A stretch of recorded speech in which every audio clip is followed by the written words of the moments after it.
29 people vanished on a mountain, and the government that was supposed to find them didn't want to. Welcome to World Timeline, and today we're cracking open one of aviation's darkest unsolved mysteries. New Year's Day, 1985, while the world was celebrating, Eastern Airlines Flight 980 was making its final approach toward La Paz, Bolivia. On board, 19 passengers, 10 crew, a routine international flight, or so everyone thought.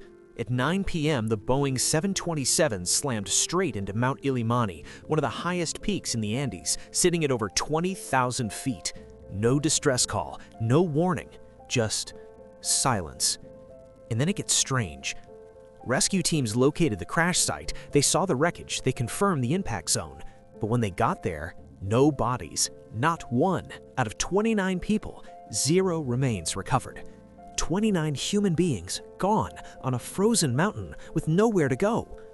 Investigators offered explanations: altitude, avalanche, extreme weather. But those who were there weren't buying it. Something felt off from the very start.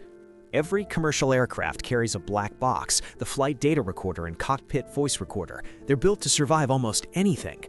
Flight 980's black box was simply not there. Not damaged, not buried, gone. Then in 2016, 30 years later, 2 American explorers trekked up Illimani and found something, a piece of equipment they believed was the black box.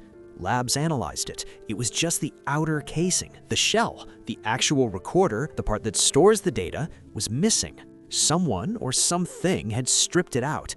To this day, we have no idea what the pilot said in those final moments. The first search team to reach the wreckage made a discovery that never made it into any official report. Hidden inside the luggage, crocodile skins, a protected species, illegal to traffic, and a significant quantity of narcotics. Combined street value, over $1 million. $1 million smuggled on a commercial flight. And the Bolivian government's official investigation mentioned none of it, not a single word. Why would investigators leave that out? What were they protecting, or who? Here's where things get political. Peru offered to send high-altitude helicopters to help with the search. Bolivia said no, citing military dignity. They didn't want foreign helicopters flying over their mountains. The NTSB sent their own investigation team. Bolivia made their lives difficult at every turn. Basic equipment, tents, cooking gear was blocked from entering the country. Team members got sick from the altitude with no supplies. They had to pull out. The investigation effectively died on the mountain before it even began.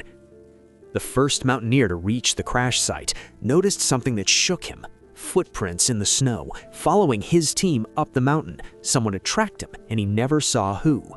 When he came back down, men were waiting for him. No uniforms, no identification. They took him in for questioning, and the message they delivered was simple: don't talk about what you saw up there, or your life won't be safe. He went quiet for years. Wreckage from Flight 980 was found near a village called Koni, 16 kilometers from the actual crash site.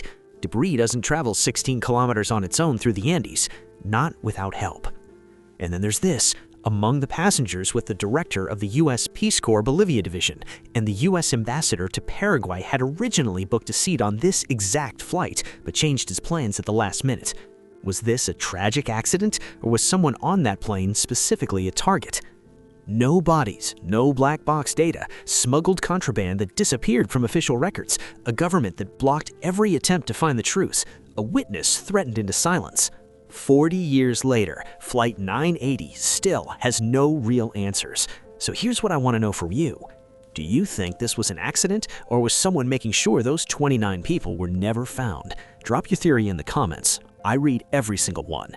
If you're new here, World Timeline covers the stories history tried to bury. Hit subscribe so you don't miss what's coming next. See you in the next one.